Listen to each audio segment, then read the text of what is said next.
up? Good morning, yeah.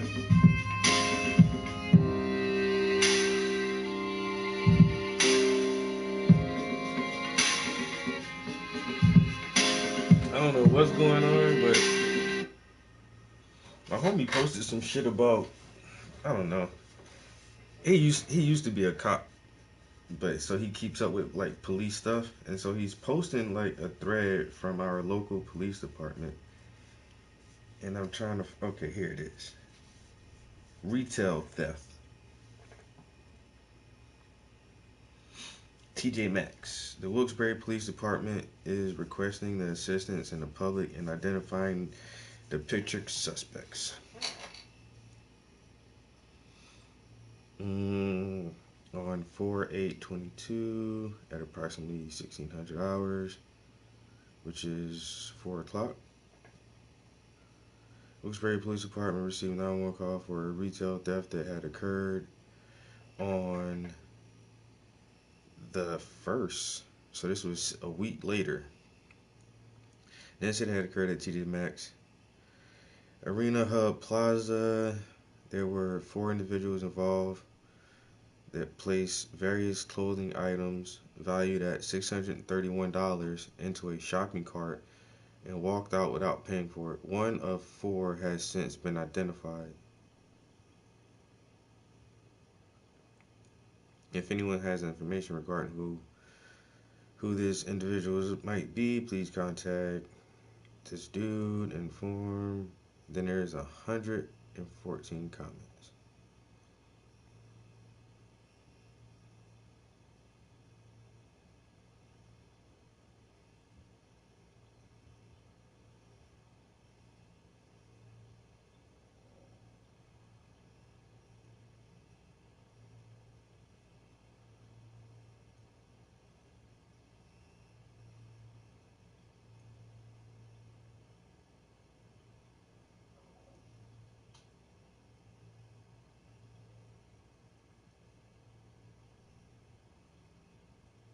Hmm?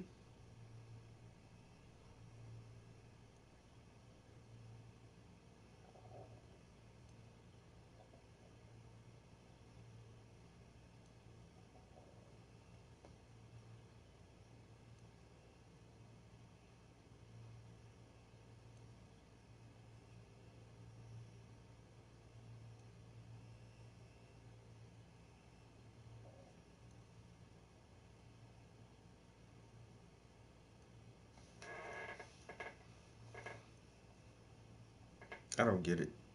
Whatever he posted, I still don't understand like what it means. He called somebody racist, but I don't see where.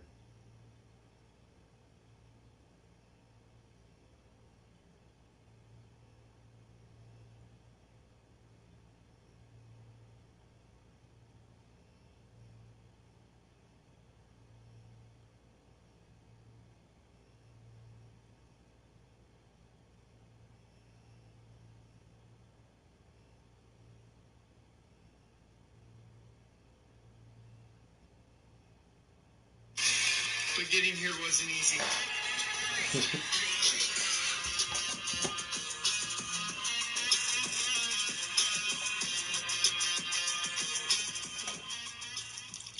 first learned how to swim when I was 7 years old at Boy Scout camp. What might surprise you is I was actually a really slow swimmer at first and stayed a really slow swimmer through the first couple years of my collegiate career. Then I turned 23 and all of a sudden I'm the best swimmer in the women's division. And I can't track exactly what changed because I'm just a late bloomer. Because swimming's been such a big part of my life for so long, it's where my happiness comes from. You can't have happiness without penis. I've never noticed that before. With being the best at something, you always get haters. Like, I don't understand what this controversy is all about. I guess people just don't like it when they see a woman succeeding. I compete in 3 different strokes: freestyle, the butterfly, and the backstroke. You gotta be in the pool for hours each day. It's the only way to become the best. Because I'm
My bag. I'm over here trying to figure out some Facebook shit real quick. This shit was crazy.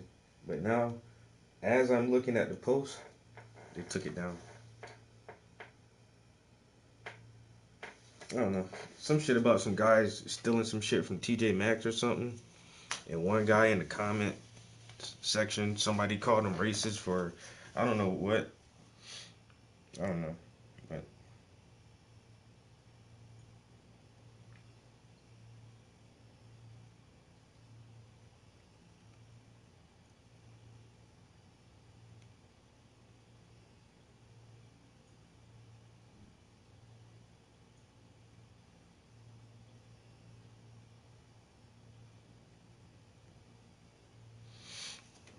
all right.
I come across inventors that are afraid or embarrassed to see a patent attorney because they think their idea is too simple or minor of an improvement.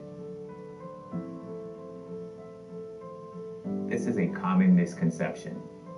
When I look around, some of the most simplest and minor improvements to products have revolutionized industries and make millions of dollars in revenues for the inventor years and years later.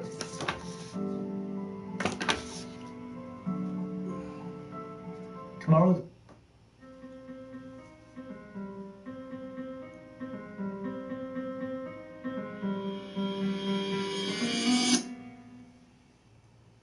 An email recently telling me that I go after low-hanging fruit because I respond to people who, get this, don't respond to the best that Christian apologetics has to offer.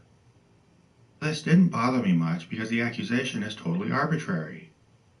Make a video about Kyle Butt, someone will say, that's low-hanging fruit, let's see you try to tackle Frank Turek. A video about Frank Turek, someone will then say, that's low-hanging fruit, let's see you try to tackle William Lane Craig. Which I picked, I'd just be continuing an endless game of whack-a-mole.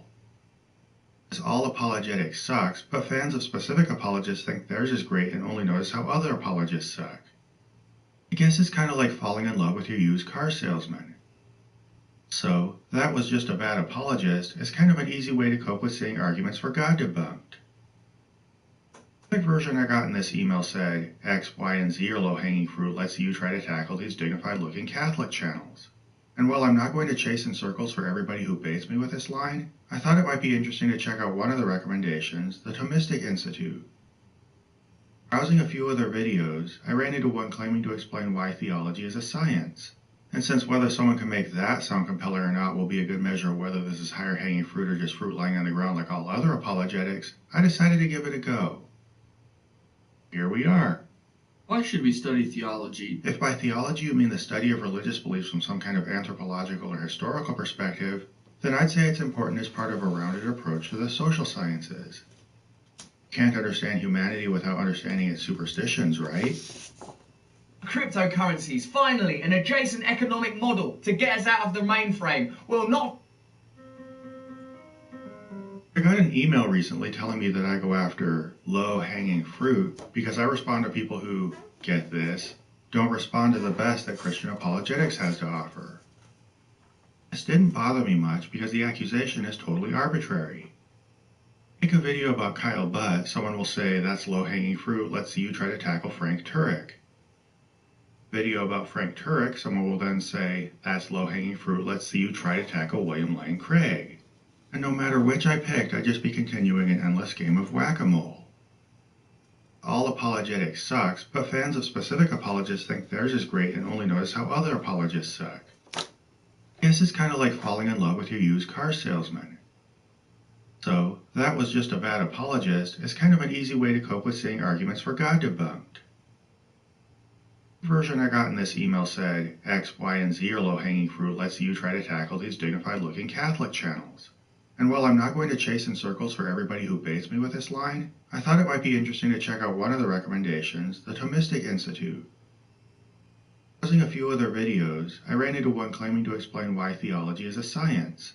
And since whether someone can make that sound compelling or not will be a good measure of whether this is higher hanging fruit or just fruit lying on the ground like all other apologetics, I decided to give it a go.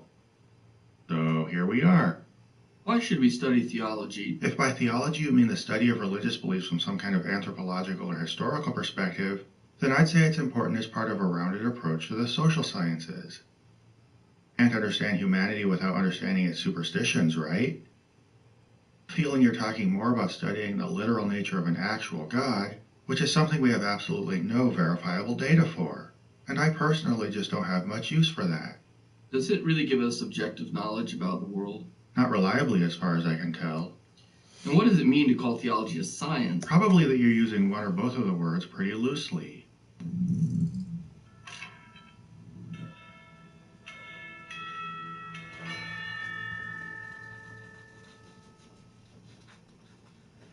Aquinas asks this question, actually tries to define more generally what is a science, and he takes there a philosophical definition from Aristotle first.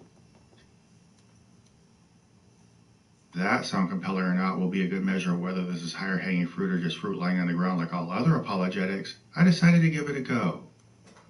So here we are. We study theology. If by theology you mean the study of religious beliefs from some kind of anthropological or historical perspective, then I'd say it's important as part of a rounded approach to the social sciences. To understand humanity without understanding its superstitions, right? Feeling you're talking more about studying the literal nature of an actual God, which is something we have absolutely no verifiable data for, and I personally just don't have much use for that. Does it really give us objective knowledge about the world? Not reliably as far as I can tell. And what does it mean to call theology a science? Probably that you're using one or both of the words pretty loosely.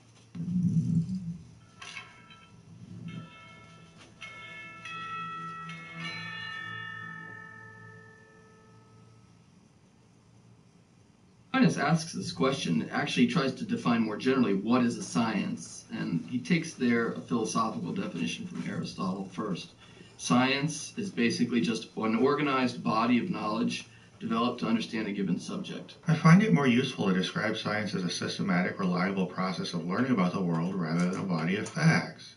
But I also know it's a versatile word with a lot of common usages, so I'm willing to roll with him calling it an organized body of knowledge developed to understand a given subject. However, if we're going to do this, we need to keep a really tight rein on what he's calling knowledge and how it came to be established.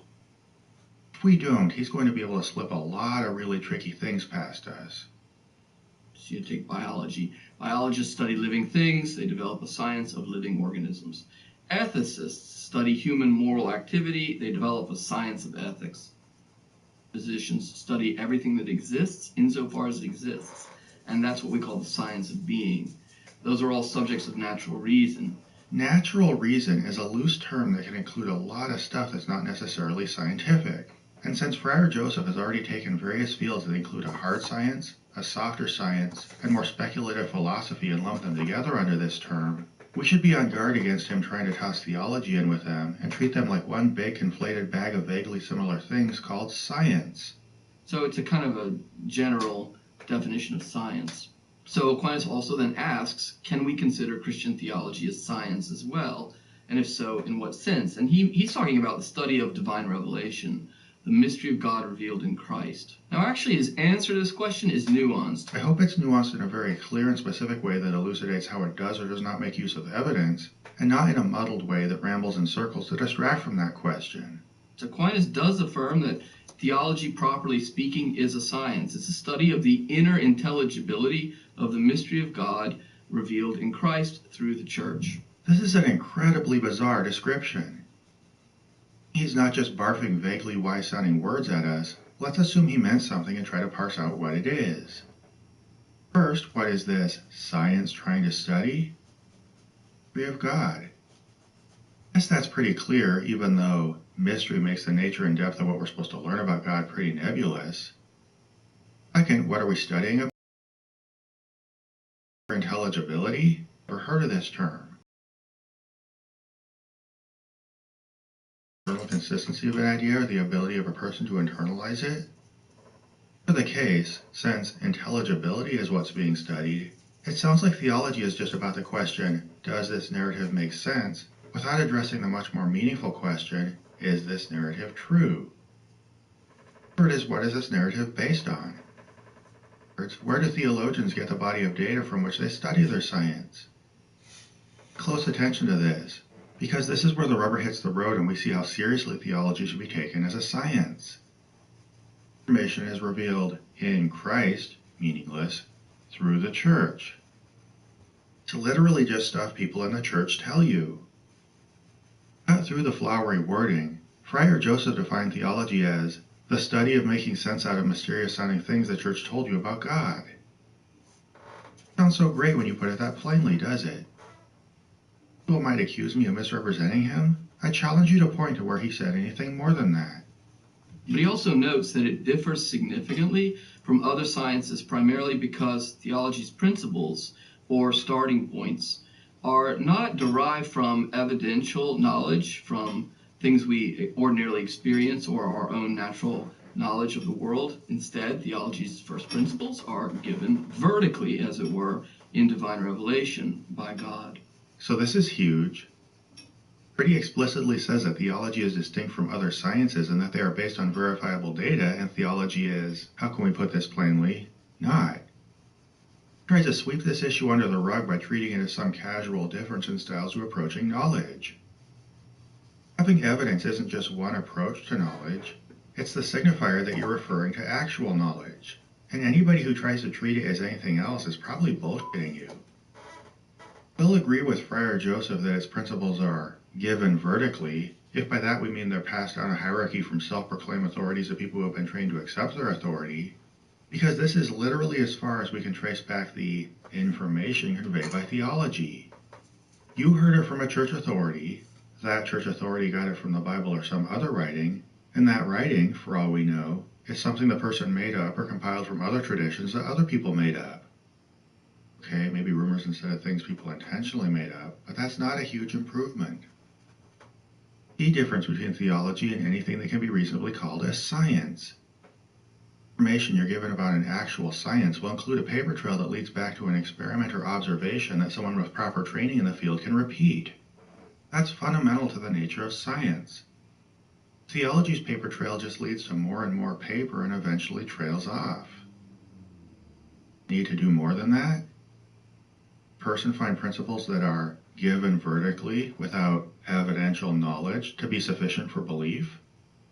Closed-minded to expect everything to be verified with what's conventionally understood to be evidence? Personally don't think so, and consider these questions dodges used to avoid having to back up your claims. If you find these questions compelling, the fact is that science's reliance on verifiable, testable knowledge is the very thing we respect about it, And I'm pretty sure the reason people like Friar Joseph want theology considered a science is so it will be associated with that respect.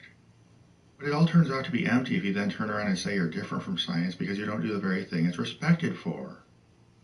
We know, for example, that Christ is both God and human, or that God actually became human. Good question. Well, we know those things by the grace of faith. It's a supernatural gift to enlighten the mind, and it gives us first starting points. You know these things by believing them without evidence. Not great. I mean, call this a gift if you want, but I hope my supernatural gift of faith comes with a receipt. And likewise, we know that God is the mystery of the Holy Trinity by the grace of faith. So you know that a concept people came up with is mysterious because you choose to believe it. Truths of Christianity are known, and they're certain, but they're not known by natural demonstration or philosophical argument, but by a deeper form of insight provided by the grace of the Holy Spirit. In short, there's no evidence for this belief. And I'm not saying that to be sarcastic. I'm really saying that you can't physically show it or even philosophically argue your way to it, and the only thing that demonstrates it is a deeply internalized intuition that you've been trained to construe as the Holy Spirit. I mean, you can say it comes from the Holy Spirit if you want, and I can't prove you wrong. Distinguishable from any natural gut feeling or flash of intuition, so construing it as God and then using it as your basis for belief in God is pretty brazenly circular. Get far using this methodology in other, and by other I mean actual fields of science. That's part of the point. Divine revelation is meant to take us beyond or above our merely human range of knowing, so as to introduce us into friendship and intellectual familiarity with God. What is divine revelation, and how does it reliably introduce you to any form of knowledge?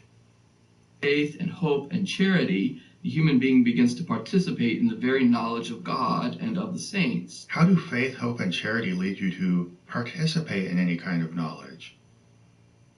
Seriously, try to think of the substance of what was said here. Gibberish. What's up, guys? My name is Andre Bettinson, Cousin and today Tony, I'm going what's to up, take you man? on a little journey on how to build. Only within our limited range of natural understanding, then, would mean excluding ourselves from the opportunity to know more about God than we could know by our own mere human powers. Here's a really important thing to remember. Human, so any reliable method of learning and processing information necessarily falls within our human range of knowing. Now you might object, well, isn't God above us? And aren't his ways of knowing above ours? I guess, in theory, using the word theory colloquially, acknowledging there's no evidence for God, be about how he processes knowledge, not how we do. Existed and clearly manifested himself to us. Whatever he showed us about himself would be data that we'd still need to process through our human range of knowing.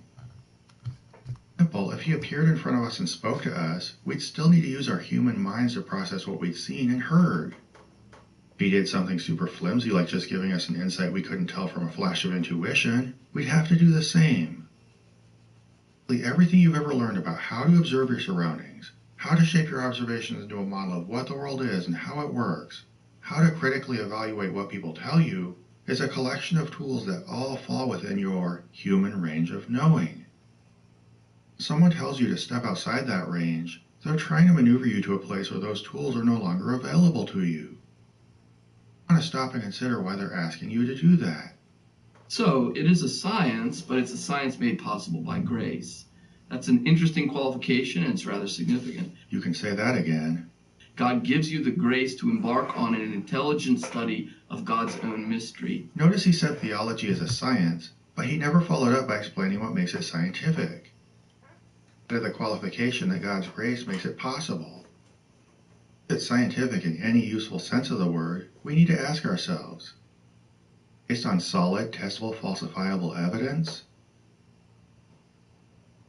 parsimonious summation of this evidence, even more no. Does it make reliable, clearly measurable predictions?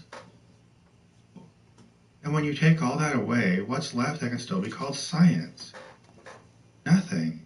At least not in a sense that most people understand and that carries the prestige that Father Joseph is trying to piggyback on. And worse than what's taken away, look at what he tries to replace it with. On screen, I've logged literally everything he says the science of theology is based on. Every tool it uses to produce and evaluate knowledge. Nothing but what other people tell you, your intuition, or just bald-faced faith. And that's when he's not simply rattling off meaningless deepity. Value these if you want, though I hope you don't, but they are fundamentally not what most people consider scientific forms of inquiry, and in fact are among the worst of the very error-prone forms of thinking that science is meant to help us avoid. Secondly, Aquinas notes that the truths of revelation given us to study are compatible with the truths of all other forms of knowledge, or the sciences we acquire naturally. So the truths of revelation are not contrary to natural reason ever. I guess it's nice if divine revelation doesn't contradict observable, testable information, but that doesn't make it any kind of independent and consistent source of information. It just means that if you're getting flashes of intuition you believe are revelations, you're going to want to check them against evident reality. If you have a revelation about something untestable like whether heaven has toilets, you're pretty safe, which is why this kind of sheer imagination is the domain of 90% of theology. But as you have intuitions about the observable, let's call it actual world, you're going to be constantly measuring them against your observations before deciding which are revelation and which are just your own mistaken impressions. Theology is so beholden to observation that it either needs to say nothing concrete or agree with observation, then you have to wonder, what real knowledge is it actually providing? The things that God reveals are above nature. That's why we call them supernatural, because super comes from the Greek for above. But there's no substitute for faith, as if you could just depend only on natural knowledge. If God's revelations are above nature, then why is it so important to note that they never contradict natural observations? And if natural observations are never contradicted by theology, then why can't we solely depend on them? It's like we're depending on them anyway, and theology is just along for the ride. You need this higher knowledge. And God affords us certain helps to see that revelation is rational to believe in. So, for example, we can study the mysteries in their internal coherence and see the integrity of revelation. This is meaningless. I could make up all kinds of useless that's internally coherent, but it would still be made up and useless. We can examine how the mysteries illuminate the human condition and how the truth of Christianity casts light on ordinary human experience. Of course Christianity casts light on human experience. Christians aren't idiots, and over time they're going to have come up with reasonable insights into the human condition. Similar insights in literature and religions from all over the world. These insights don't become revelation the moment Christians make them, and they don't make theology a science. We can prove some things available to reason that dovetail with revelation, like proving the existence of God by philosophical argument, which is also a revealed truth. Armchair philosophy is not a science, so the fact that theology engages in armchair philosophy doesn't make it a science. Sometimes it just makes it laughable. And finally, God gives confirming signs, which the church traditionally calls reasons of credibility, such as miracles, to manifest the truth of revelation. Rumors of miracles don't make theology a science any more than rumors of UFO sightings make ufology a science. This isn't the good look you seem to think it is. Do you guys see this app right here? It's called Audible. There's actually a better way to make money on Amazon other than selling physical products. And actually, it's using Audible. If you don't know what Audible is... So faith, in the end, depends on testimony. God speaks, he reveals himself, and we create a science around the truth of that revelation and look at its intelligibility, but it's compatible with reason, and we have signs that it's actually rational to engage with the revelation. I would be very careful about how I engaged with my personal intuitions just because I thought they were rational. I have no reason to believe God speaks. They're just saying it. This next part, he's going to describe a lot of theology. Basically, he's going to point us to things we can observe and explain what they show us about God. Listen carefully for both. Of this science is the knowledge of the Holy Trinity. If we really want to understand the mystery of revelation, we have to understand who God is, and then understand everything else in light of God. So, for example, we think about the second most important mystery in Christianity, the Incarnation, in light of the Trinity, because the mystery of the Trinity is made known in and through the Incarnation. Who God is in himself is revealed to us because God became human. And that dynamic is also at work in the other doctrines of the faith. If you study in a theological way, scientifically you could say. You could say that if you want, but I personally take a lot more care with the word scientifically. the sacraments or the Blessed Virgin Mary or the grace of Jesus Christ, these all somehow manifest the revelation of God, who God is as Trinity, and are understood rightly in the light of God. Okay, so what clues can we investigate to learn about God? Incarnation, which is Jesus' act of becoming flesh as portrayed in the Gospels, the sacraments, which are just rituals the Church performs, the Blessed Virgin Mary, and the grace of Jesus Christ. That knowledge of the Trinity is established through these things. Knowledge are we establishing? Trying to establish that the Trinity is part of the actual nature of an actual being, at least in any way that can meaningfully be called scientific, we would need reliable data to base this conclusion on. This list. Nothing on it is anything we can observe about God.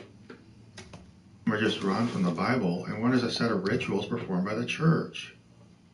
So I guess there are sort of soft scientific data we can use for an anthropological study of what the Church believes, but they don't show us anything about the actual nature of an actual God any more than clues drawn from Lord of the Rings establishes anything about the nature of an actual Sauron. Not sure whether Friar Joseph means to be deceptive when he meanders in circles describing how one part of the Christian narrative proves the material reality of other parts of the Christian narrative. This is all just so drilled into his head that he takes some assertions as given, and maybe getting lost in his own elaborate verbiage is as soothing for him as it is for his audience. But once you sift through that verbiage and itemize what he's using as his premises, it becomes clear that, in spite of this video's carefully crafted appearance of dignity and scholarly tradition, Friar Joseph's routine is as utterly empty as that of his more obviously crass apologetic counterparts. It's all the same thing, just presented in different styles that appeal to different audiences. For this final part, listen carefully for the word he keeps appealing to. Divine revelation, we cannot perfectly comprehend in an inclusive, total way who God is, especially in this life. But faith is a real form of knowing God, and it's not the same thing as the vision of God or an immediate intellectual perception of God, but it gives us light and knowledge into who God is. So faith provides us with a kind of ultimate perspective on life, both through theology and through the spiritual life and mysticism, which don't compete with one another, but complement one another. But in this sense, faith gives rise to a science open to mystery, so that theology is pointing us towards something beyond theology in our own spiritual life. It's pointing us towards union with God. So you get that? Ultimately, when it all boils down to it, everything he wants you to believe depends on faith. Why couldn't he just say that from the start? Tell his audience, I want you to accept what I'm saying without evidence, and leave it at that. Well, I guess because it doesn't sound scientific. Since that's what he ultimately means, I wish he'd just come out and say it instead of spending 6 minutes wandering through wordplay designed to construe church teaching and intuition as reasonable alternatives to observed evidence, while couching his call to take it on faith in elaborate phrasing that makes it sound less appalling. And he's just one more fast talker. Might not have the used car salesman vibe of a Kyle Butt or a Frank Turek, but in the end he's selling the same product in essentially the same way.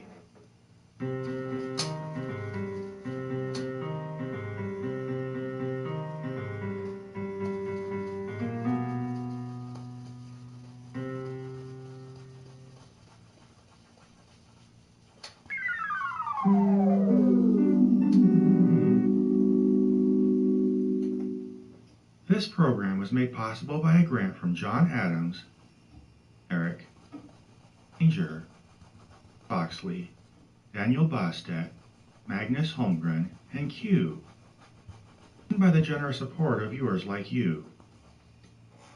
To join them in pledging to this channel, please find a link to the Prophet of Zod Patreon below.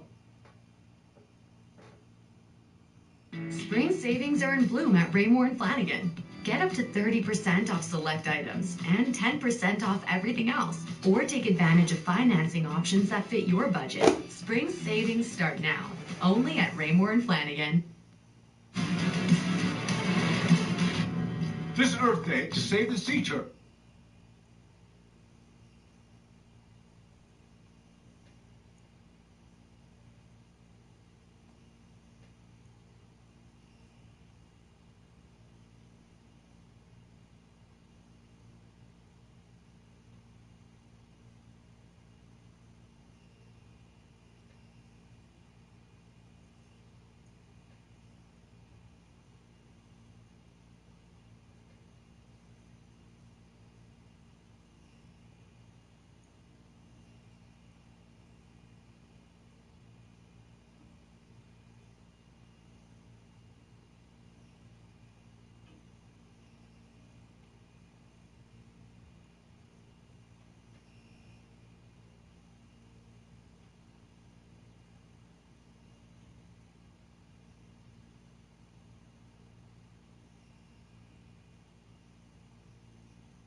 video, I'll be scrolling through the Libs of TikTok account, which is a page on Twitter that archives the most woke videos that are on the internet.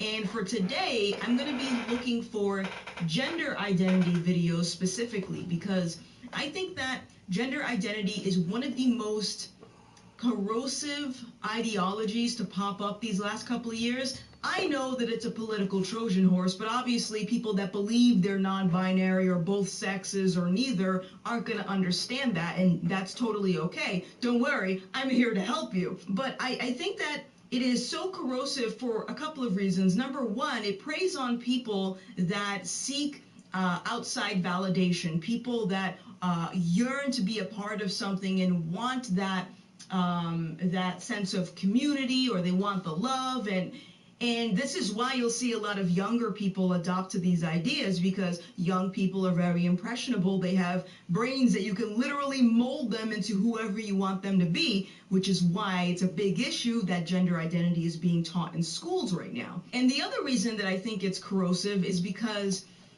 it preys on people that in some ways are mentally unstable. And I'm not saying that to upset anyone, but when you look at some of these videos and you actually hear what these people are saying, you can sense that there's some type of underlying issue that's going on psychologically. And the problem with gender identity is it doesn't address what's actually going on up here, and instead just puts a band-aid over it, in the sense that the validation and confirming their identity or their pronouns is actually going to help. And if it actually did help, we wouldn't be seeing detransitioners. We wouldn't be seeing people speaking out about the fact that there was no pushback when they went to their doctor and said, I think I'm the opposite sex, give me hormones. It's a good idea to highlight these videos, and then maybe I can provide a rebuttal for whatever it is that they're saying. Because here's the thing, on TikTok, it's a giant cesspool of people that think that they're educators or experts on these topics. But if you actually just pay attention, it's a bunch of people parroting the same propaganda talking points. And that is very unfortunate. And, you know, the politicians, people in Hollywood, corporate media, academia, of course, they're going to agree with gender identity because they're all focused on one centralized goal, and unfortunately they have to use people that are part of the LGBT community or people that are prone to believing these ideas as political puppets. But don't worry guys, I'm here to help you, and we're gonna get right into this. So let me go on this page right here and let's start scrolling. All right, so okay, here's a good one about wedding. All right, so let's see what they have to say. So you or someone you love is non-binary and getting married, and maybe you're asking yourself, like, what's a gender-neutral version for bride or groom? There are a few different answers to this, and anytime I talk about this, it like gets controversial. For context, I'm a queer non-binary wedding photographer, so I spend a lot of time at weddings. The oldest and maybe most popular terms, gender-neutral terms for bride and groom, are bride and broom, just like mixing up the spelling of the two words. But the thing about that is that it often just like takes non-binary people and then like puts them into a new binary, where broom is often used as like a masculine bride, and bride is often used as like a feminine groom. This is so complicated. Why are you overcomplicating this? Hi, my name is Vanessa. I am a straight Cape Verdean Puerto Rican female, 5'7". Why do I need to know this information? When you say that you're queer or non-binary, okay, what does that mean to me? Why do I care? And even when you explain it, what am I supposed to do with that information? If your parents don't love and accept you for who you are this Christmas, fuck them. I'm your parents now. I'm proud of you. Drink some water. I love you. Bye.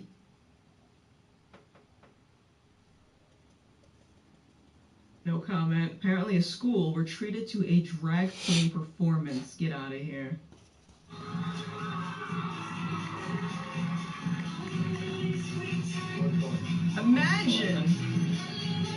Imagine if they focused on teaching math, science, and history. There is a high illiteracy rate in this country. There's a lot of kids that don't know how to read, don't know how to write, don't know how to do basic math. Oh! Talk to them about gender and sexuality. Yes, because that's going to help them actually survive in the real world when they become an adult.